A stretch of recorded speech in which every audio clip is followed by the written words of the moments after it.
Hello and welcome to This Day in Esoteric Political History from Radiotopia. My name is Jody Avergan.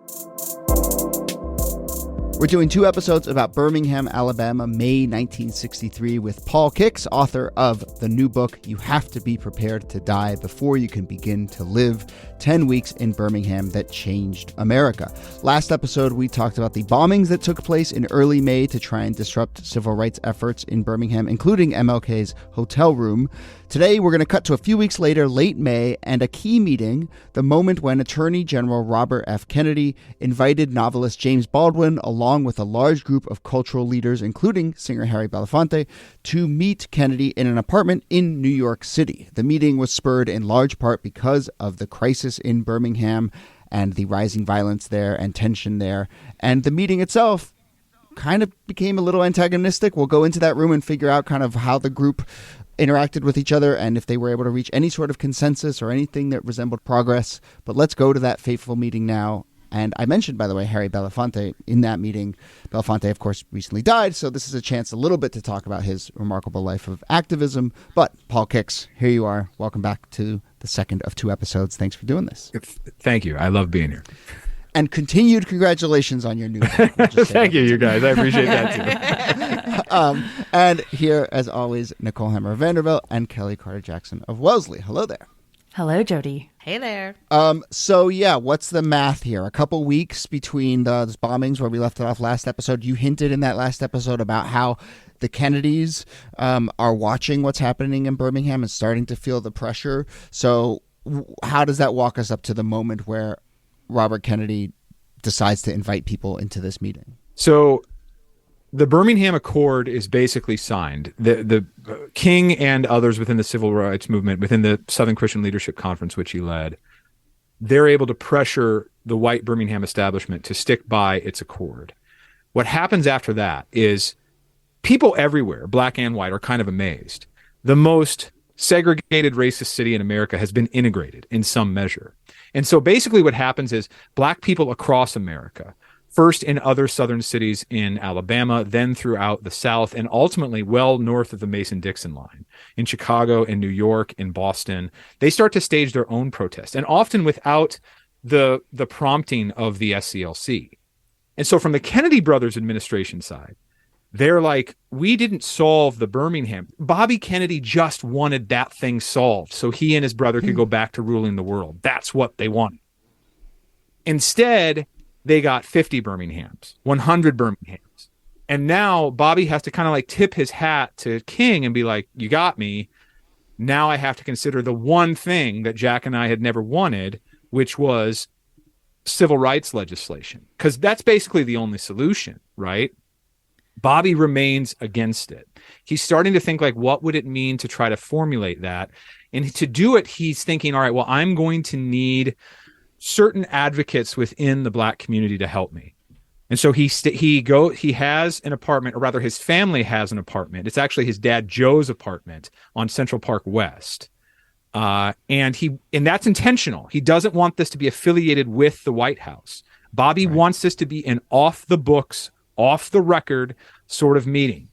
And he calls James Baldwin, whose book, The Fire Next Time, which is now an absolute classic and one of my favorite books, had just been published like a few months prior. And he says to Baldwin, look, can you put together a group of people that I can talk to, come to, the family house on Central Park West, and we can just have an off the record conversation. So Baldwin calls Belafonte, and Harry Belafonte is like, I don't know if we should trust this, but let's go ahead and go forward. Let's see what Bobby wants to say. Whole evening is like catered by a staff, right? And James Baldwin has Lorraine Hainsberry, who'd just written A Raisin in the Sun. There's other writers there. Harry Belafonte. Yeah, we have the guest list in front of us? Do we? Okay, let's go ahead and go through it because I can't recall them all. David Baldwin, who's James Baldwin's brother. Harry Belafonte, as we just mentioned. Edwin C. Berry, who's the director of the Chicago Urban League. Kenneth Clark, the famous psychologist who did the black doll, white doll test. June Shagaloff, who's the education director of the NAACP. Lorraine Hansberry, who we just mentioned, playwright of Raisin in the Sun, which had come out in 1959. And then Lena Horne. Yeah, Lena Horne. Like, famous musician, actress, activist. And then last but not least, Clarence Benjamin Jones, who's, or I shouldn't say last but not least, Clarence Benjamin Jones, who's advisor to MLK. Jerome Smith, who was a freedom rider and associated with the Congress of Racial Equality. And then Rip Torn, who was a young white actor. Yeah, yeah. He's the one white guy who gets the invite. Because actually, I think Baldwin's agent was also invited, who is another white guy. But yeah, it's basically like the people that Baldwin wants to assemble, right? And it's like, let's go hear him out. Yeah. It's not only just like a massively impressive list of people, but it's also so interesting to imagine or to remember Bobby Kennedy in this moment, because he becomes so iconic as part of almost the left edge of the Democratic Party by 1968, and a leader on civil rights, a leader on justice, a leader on peace. And the Bobby Kennedy who is putting together this meeting is not that Bobby that Kennedy guy at all. Oh, no. Oh, Like- no. In fact, I think everyone's disappointed. Everyone is like, really, Bobby? Come on, Bobby. You're supposed to be better than this, right? And that actually becomes one of the big refrains of the night, you know? I think it's Lorraine Hansberry who's kind of like, look, if you and your brother are the liberal elite of America and you can't understand what this means for us, real equality, if you can't actually fight for that, then we are hopeless, right? What's the we're point in of you? danger. Yeah. But I think it makes sense to some extent that Bobby Kennedy is defensive. He is highly privileged. He is what we would call today like fragile. We would call a fragility. ton of white Like, privilege with Bobby. Yeah. Yeah, no kidding. White privilege, white fragility, the whole 9 yards. Kind of like, I don't understand. Why are you so angry? You know, like that kind of thing. And he cannot believe why people are so upset. Yeah. He cannot believe sort of the extent of the pain and the grief and the outrage. And I think vice versa, you know, everyone in the room is sort of baffled at his own, at his disbelief of their grief and their rage. So what does Kennedy think he's doing in this meeting? So if he doesn't think he's going to get people upset with him? Yeah, so he's trying to basically see if he can piece together some sort of civil rights bill that will do two things at once: satisfy a black constituency, not necessarily the crowd that was present that night, and help his brother get reelected in some way. And so he presents this thing to Baldwin and the rest, and they immediately see through it for the sort of patronizing sneer that it is, right? And Baldwin even says as much. And Bobby's like, where was the Eisenhower administration on civil rights? Like Ike thought the South was set back when Brown versus Board of Education passed. He's like, look, me and my brother, like, we're at the forefront here. Like, you people need to align with us. And I don't know if they necessarily said you people, but Probably. but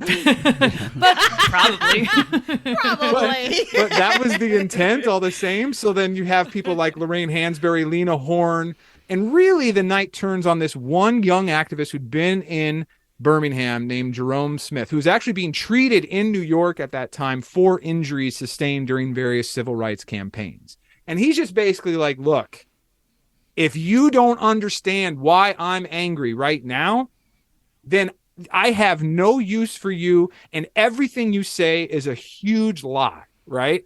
You want people like me to go over to Asia, and the Vietnam stuff was just starting to he's like, and I don't have anything against any. It's actually an argument fairly akin to what Muhammad Ali would ultimately say, right? I don't have anything against those Vietnamese, right? The problem is here in America, and Bobby saw that as almost traitorous. Well, Smith says, you know, the quote is, and he says, "Let me tell you something. In the midst of our oppression, you expect to find us giddily going off to fight a war that is your war. I wouldn't pick up a gun for this country. I'd die first." Yeah. Can I just say, anytime a Black person starts a sentence with, let me tell you something, it is not going to bode well for you. And then Rip Torn jumps in and he goes, let me tell you something too. No, I'm joking. There is no record of what Rip Torn said in this meeting. But Kellie, just a second, just to sort of echo what you're saying, my wife, Sonia, who's Black and was really like the identity and makeup of my family is a big part of why I wrote this book. Absolutely. When Sonia sort of looks at me, he's like, let me tell you, I'm like, uh-oh. Nothing good comes of what she's about to say. It's over.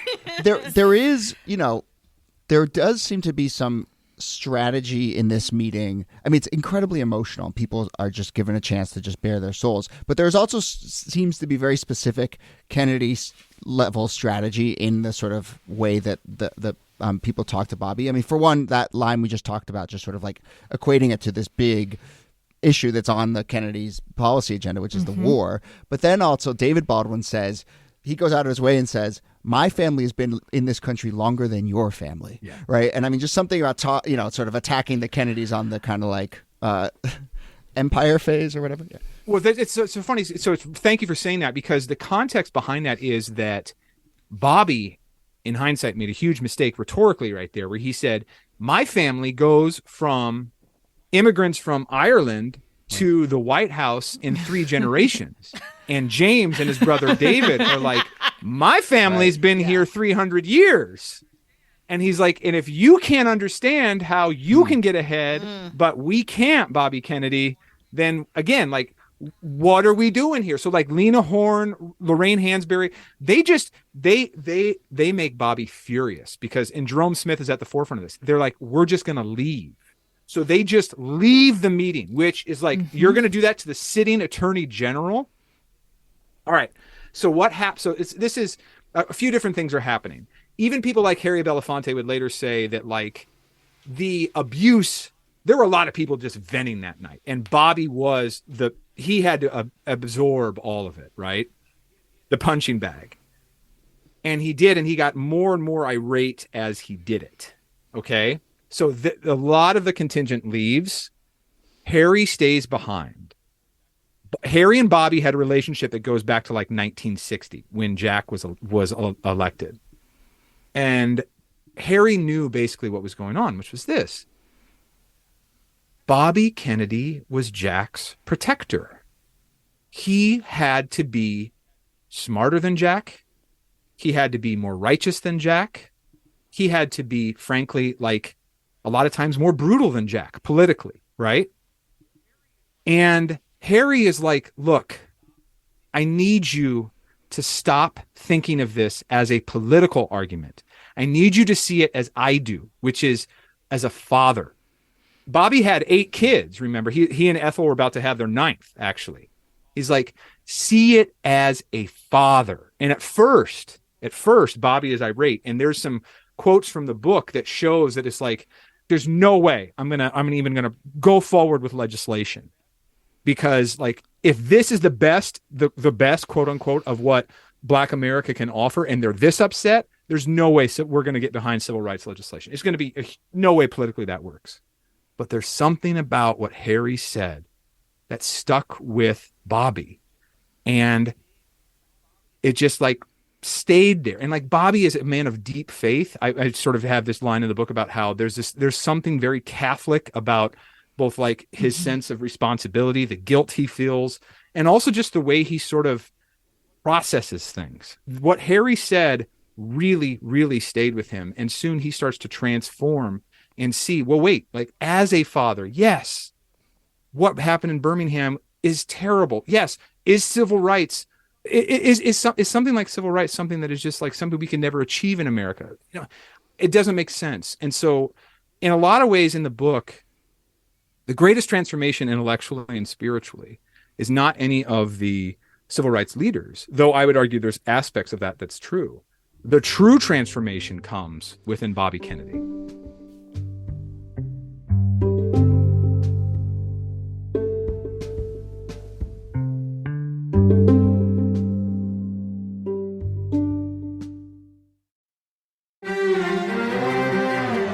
You're used to hearing my voice on the world, bringing you interviews from around the globe. And you hear me reporting environment and climate news. I'm Carolyn Beeler. And I'm Marco Werman. We're now with you hosting The World Together.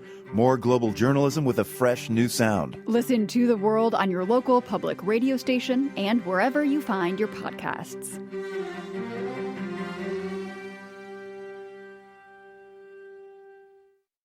Is this where that Bobby Kennedy that most people now think of is born? Yeah. This is another way in which Birmingham changes everything about America, right? Like, we talked in the last podcast about how what happens in Birmingham leads to all the civil rights laws that pass. What happens in Birmingham changes Bobby Kennedy. It changes him completely. And come the first few days in June, he has moved from Jack's unending protector to basically King's open advocate. And he is trying to basically convince his brother, look, you have got to evolve as I have. This is our chance. This can be our signature issue, right? And we can do it in a way that will put us, I mean, there's some political power and gain and legacy. Like, we can be as big a deal as Lincoln, right? This is our chance. But then there's also just like the morality of this, right? The brothers wanted a fair and just America. And they're like, if we really want that, this is the way we've got to do it. And Jack ultimately comes along with Bobby. And he said, Jack says to his commerce secretary, I don't care what's going to happen. I don't care if we lose the election. I don't care if we lose the South. I've got to do this. That's how it changes. He sponsors civil rights legislation.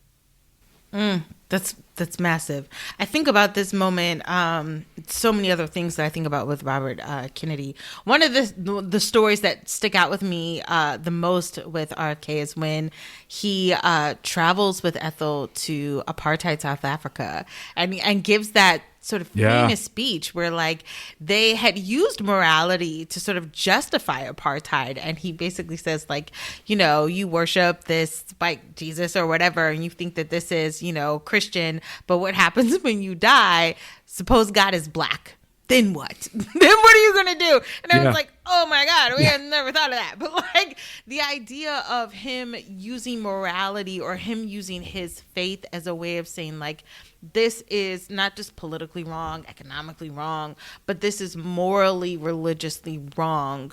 I think is what changes a lot of people's minds. Yeah, you're absolutely right. And just to echo what you're saying, Bobby gives a stunning and really beautiful speech, completely off the cuff.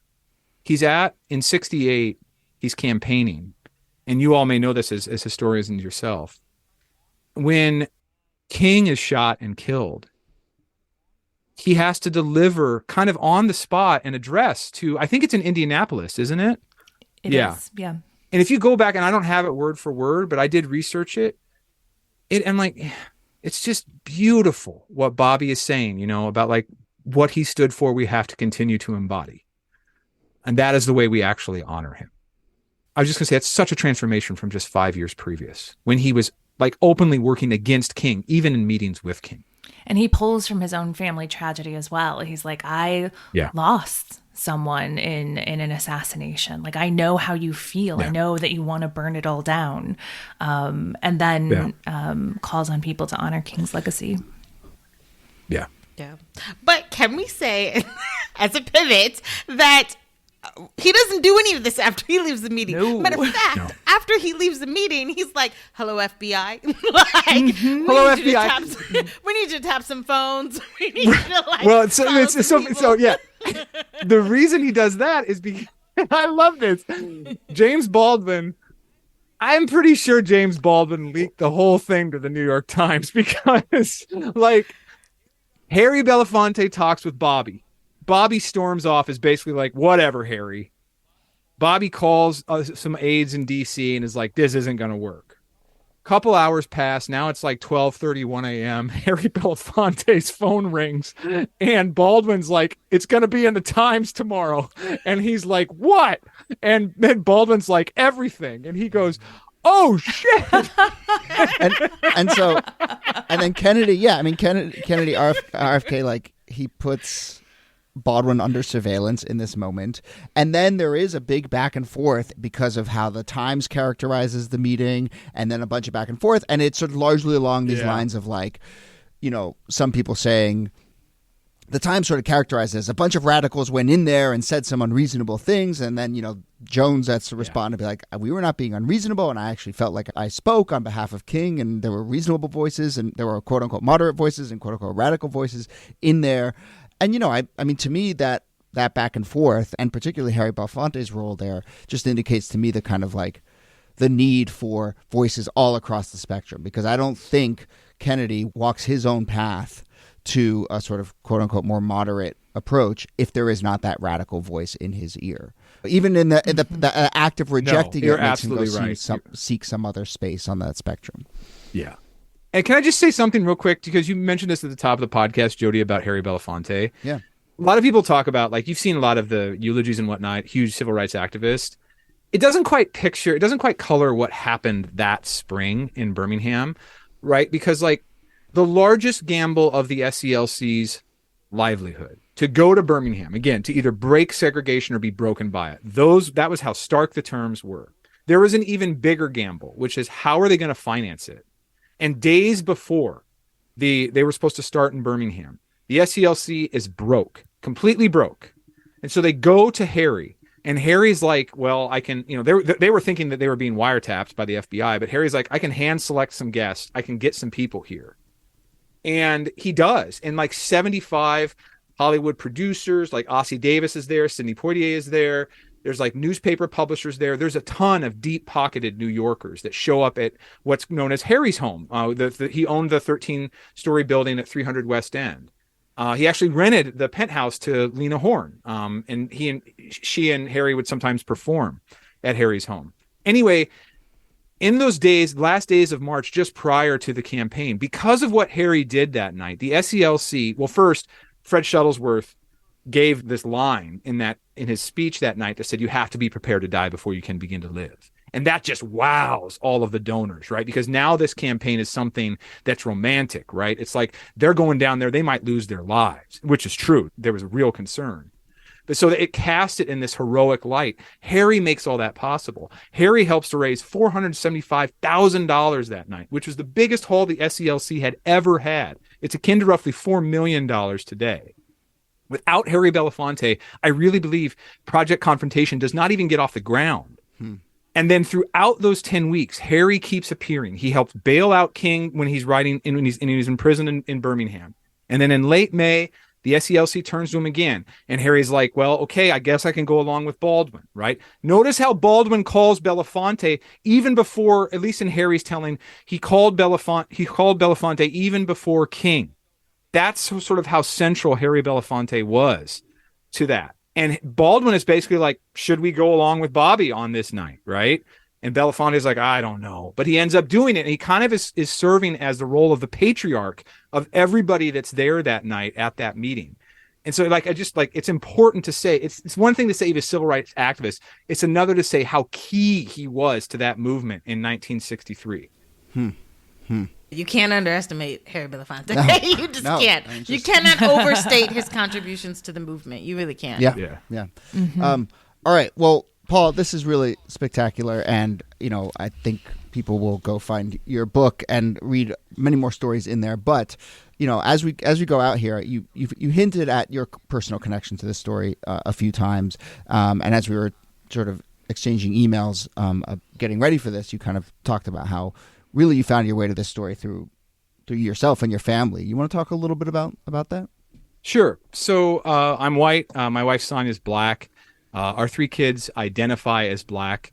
And I had read a fair amount, like after the boys were born, I had read a fair amount of the civil rights books that I'd perhaps started in high school or read in college, but really reacquainted myself with them, and just a ton of other books from the black canon, just so I could understand what it means to be black, what it means to raise black children. But it was really after, so I have to just say this part because the real linchpin for me to do this book happens in June of 2020. George Floyd is murdered. So Sonia grew up in inner city Houston. Sonia grew up actually one neighborhood away from George. George grows up in 3rd Ward. Sonia grows up predominantly in 5th Ward in Houston. George was the same age as Sonia, 46. Sonia had cousins who went to the same high school, Yates High, as George. And in fact, one of Sonia's closest cousins, Derek, knew George really well and remembered him as like the tight end on the Yates High football team that goes to the state championship game. So I tell you guys all that because George Floyd's murder was the first time we did not shield our own kids from a death like Floyd, a black man being killed by law enforcement, and whose footage was captured by body cam or cell phones. And the boys we have twin boys who were then 9, they had a lot of questions about it. What is this about? We're trying to hedge it off. Jacob Blake is shot 3 times by Kenosha, Wisconsin cops. That really upsets the boys. They run from the room. There are a lot of times they're running from the room in tears. Why do they keep trying to kill us? That sort of stuff. The latter half of 2020 was a tough time for Sonia and for me. And as we're thinking about that, I was thinking about like a period that I just had found endlessly fascinating and as a point of real inspiration, which was the Birmingham campaign. And my kids who are at the point then of like, I'm going to move away from America. America's always been, terrible. I will kind of like, I had a book project that very quickly became a family project, which is, how do you keep faith in yourself, faith in your country, faith in God? How do you remain resilient in life? How do you remain courageous in life? How do you remain kind in life? And because the Birmingham campaign changes everything, again, 100 years of segregation from emancipation to 1963. Birmingham happens, then the Kennedy brothers sponsor civil rights legislation in June of 63. That becomes the Civil Rights Act in 1964, the Voting Rights Act in 65, King's martyrdom, King's death in 68. And then after that, there's like a new America. It's not just Shirley Chisholm's presidential run. It's the rise of the black middle and upper class. It's Barack Obama's presidency. It's my ability as a white man to marry the woman that I loved in a former Jim Crow state like Texas, and to raise our 3 kids in America that's 60 years later so very different, right? Like, we aren't harassed for who we are, right? We aren't harassed for being a biracial family. All of that dates back to the spring of 1963. So I write this book, and it's an open letter, very intentionally in the prologue, an open letter to the 3 kids, but it's really in some sense like an open letter to anybody who has ever been cynical, who's ever sort of said there's no way to improve. I really see this book as like almost like a guide. Yes, there's a gripping story here, but what happens there has larger themes. It's really just about like, how should I live? What sort of person should I be? I see this book as like a guide to life. Wow. Well, Paul, thank you for that, and thank you for this work. The book is You Have to Be Prepared to Die Before You Can Begin to Live. 10 Weeks in Birmingham That Changed America. Paul Kix, thank you for doing this, and you are welcome back anytime. But again, congrats on the new book. Thank you, Jody. Thank you all. I really appreciate this. And Nicole Hemmer, thanks to you. Thank you, Jody. And Kellie Carter-Jackson, thanks to you. My pleasure. Thanks for listening. Our researcher and producer is Jacob Feldman. Our producer is Brittany Brown. Our transcripts, which you can find on our website, are done by Kala Nakua. This Day in Esoteric Political History is a proud member of Radiotopia from PRX, a network of independent, creator-owned, listener-supported podcasts. Audrey Mardovich, executive producer. Yuri Lasordo, director of operations. Thanks to all of you who support this show by being members of Radiotopia. Find transcripts, sign up for our newsletter, find us on social, suggest topics, all that and more at our website, thisdaypod.com. See you soon.